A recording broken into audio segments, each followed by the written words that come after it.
Okay, this is the video on how to replace the coil on the solenoid valve on an FMV RO unit. First thing I do is I get a screwdriver and I put it into the screw which is in the back of the harness, the wiring harness that mounts onto the coil.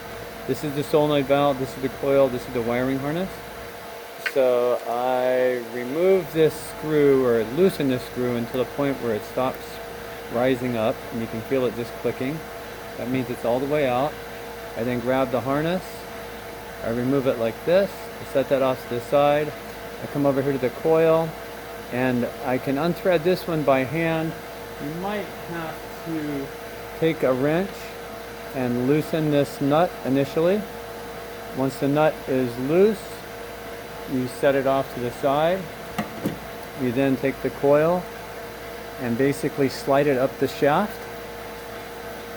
It can be a little tight. This one was overheated, so it's tighter. You then put the new coil on. Pretend this is the new coil.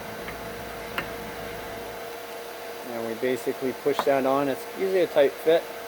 We put the keeper nut back in place.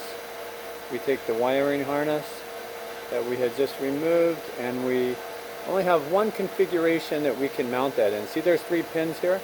There's only one configuration. You can't mount it this way or this way. There's only one position that's going to be right. Look at it to make sure from the underside before you put it on.